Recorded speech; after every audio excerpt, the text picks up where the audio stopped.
एक होता है पॉइंट ऑफ सेल टर्मिनल, जिसको हम शॉर्ट में कहते हैं पोस्ट मशीन। यह भी इलेक्ट्रॉनिक एक उपकरण है, भुगतान प्रक्रिया के काम आता है। अब बात करते हैं हम मोबाइल भुगतान की। तो मोबाइल भुगतान में क्या क्या है।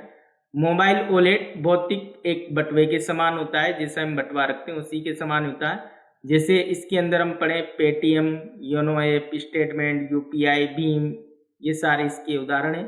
फिर इसके अलावा और भी उदाहरण हैं, जैसे पेटीएम है, फोन पे, oxygen, Airtel money, axis bank, बहुत सारे, ये सारे आप एक बार पढ़ लें।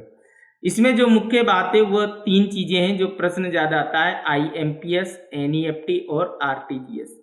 इन 3 चीजों को समझ लें। आईपीएमएस का मतलब होता है एक दिन में 5,000 तक किसी को भी तत्काल यानी कि तुरंत पैसा ट्रांसफर कर सकते हैं।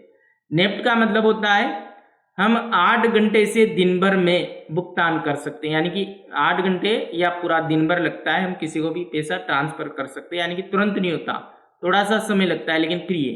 लेकिन आरटीजीएस में क्या होता है, हम 2 लाख तक का भुगतान कर सकते हैं और वो भी तुरंत उसका, लेकिन आपको चार्ज देना पड़ेगा, कुछ चार्ज होता है, बैंक द्वारा लिया जाता है। अब इसके बात करते हैं फास्टैग। आजकल सभी गाड़ियों पे फास्टैग लगाए जाते हैं। टैक्स जो भी वसूला जाता है, टोल टैक्स, रोड टैक्स, तो रोड टैक्स के लिए हमें फास्टैग की जरूरत होती है। पहले एक होता था रोककर हम नगद दे देते, जैसे टोल टैक्स पर गाड़ी रुकती है तो फास्टैग की वजह से ऑटोमेटिक उसके अंदर पैसा ट्रांसफर हो जाता है। धन्यवाद।